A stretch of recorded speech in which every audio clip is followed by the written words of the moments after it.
J'ai choisi comme ma personnage Princesse Diana pour comparer aux valeurs au temps victorien. Elle a à la fois beaucoup de traits qui sont similaires entre ce temps et beaucoup de différences aussi. En premier, je vais parler des similarités.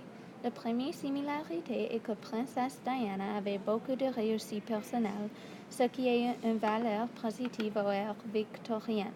Princesse Diana comptait sa famille comme une grande réussite personnelle et les ont aimés beaucoup.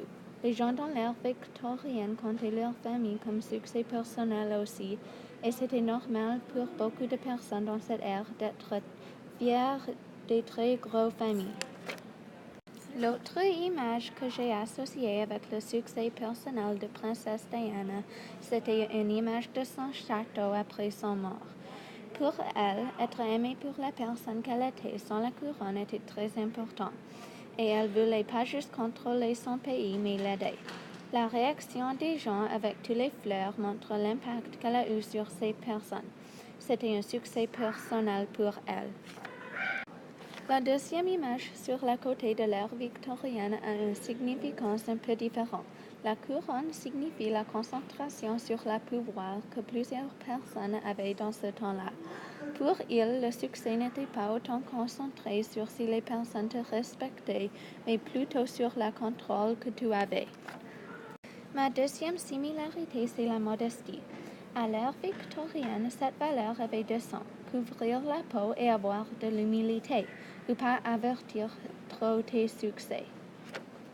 Les gens couvraient leur peau, mais avec tous les grands châteaux, les vêtements chers et la distinction entre les riches et pauvres, il n'y avait pas beaucoup de modestie en sens d'humilité. Avec Princesse Diana, couvrir la peau n'était pas vraiment une valeur, mais elle avait beaucoup de modestie dans la façon d'humilité. Elle a dit une fois qu'elle ne voulait pas que les personnes l'appellent Princesse Diana, seulement Diana. Cela montre beaucoup de modestie.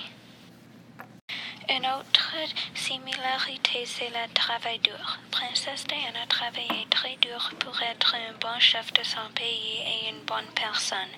Je n'ai pas mis cette valeur sur son côté parce que je pensais que toutes les autres valeurs que j'ai mentionnées montraient qu'elle travaillait dur. Je pense que cette valeur n'a pas trop changé du temps de l'ère victorienne.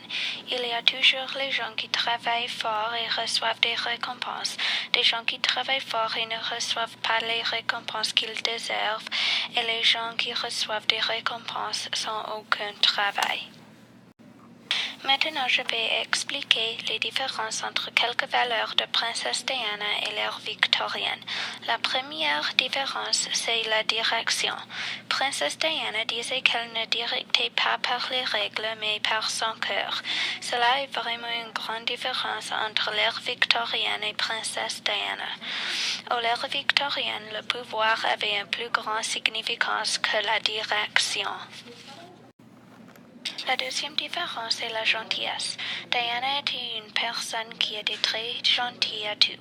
C'est très rare dans les personnes dans une position de pouvoir dans l'ère victorienne et aujourd'hui. De plus, elle n'était pas juste gentille pour de la bonne publicité. Encore une autre différence entre les valeurs, c'est la moralité. Ce mot voulait dire une chose un peu différente à l'ère victorienne qu'aujourd'hui. Aujourd'hui, c'est simplement de faire ce que tu penses est la bonne chose, mais dans l'ère victorienne, la bonne chose, c'était ce que la Bible te disait. La religion a encore une grosse influence en plusieurs gens aujourd'hui, mais il n'a pas la même montant de contrôle qu'il avait en l'ère victorienne.